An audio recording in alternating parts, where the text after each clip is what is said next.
Blessed be the Holy and Undivided Trinity, both now and forever. Amen. Dearest friends, today the Holy Mother Church celebrates the Solemnity of the Most Holy Trinity.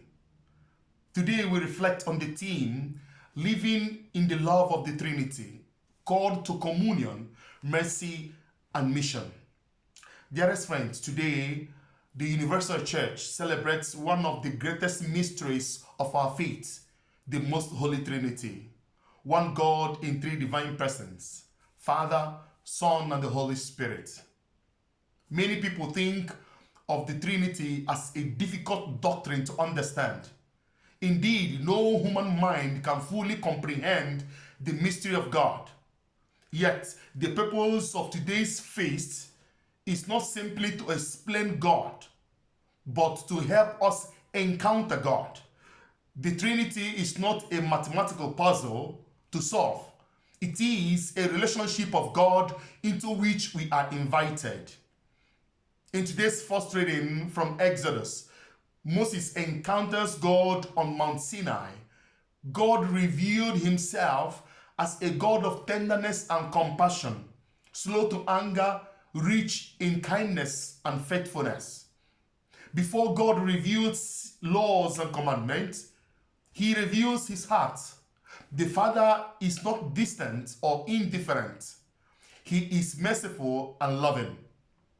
And then in today's gospel, dearest friends, we hear one of the most beautiful verses in scripture when God said, "For God so loved the world that he gave his only begotten Son." God did not send his Son to condemn the world, but to serve it. Jesus is the visible face of the Father's love. The cross is proof that God's love is stronger than sin, stronger than suffering, and stronger than death. The Trinity today teaches us an important truth, and that truth is that God is love. Love requires relationship.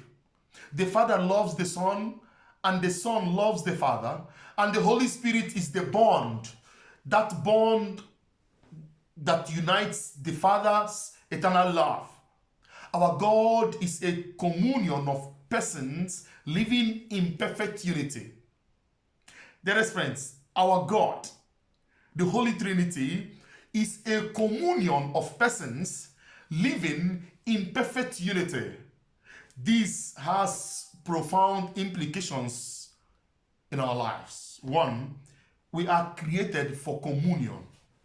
Since we are made in the image of the Holy Trinity, we are not meant to live isolated lives. We are created for relationship with God and with other people. Every family, every parish, every association, every communities are called to reflect the unity of the Trinity.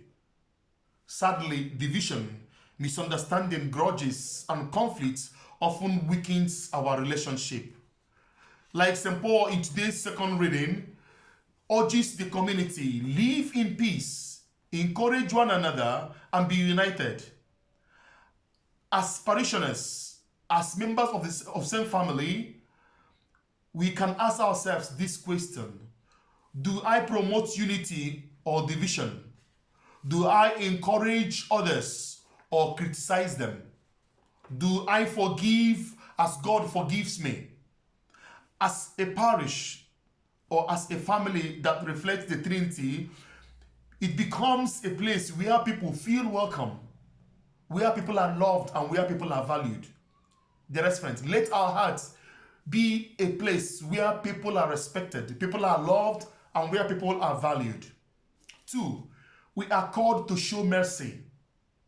The Father showed mercy to Israel. The Son showed mercy to sinners.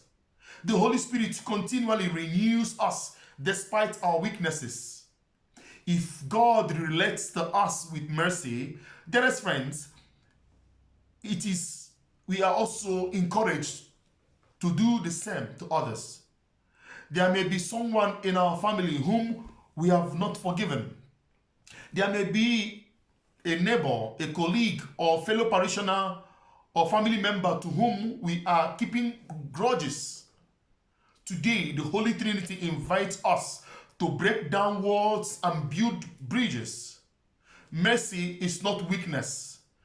It is strength of God's love working through us. 3. We are sent on mission. Dearest friends, at the end of every Holy Mass celebrated in the churches, we are sent forth to bring God's love into the world. The sign of the cross that we make so often reminds us of this mission.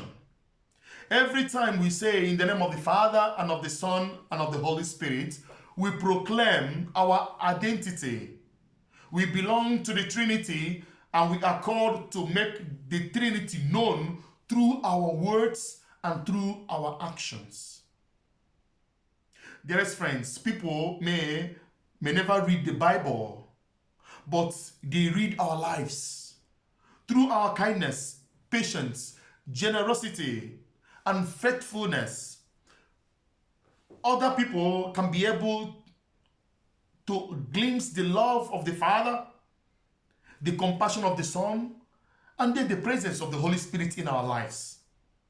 In conclusion, my dearest friends in Christ, today's feast invites us not merely to think about the Trinity, but to live the Trinity. May our families become places of love and unity.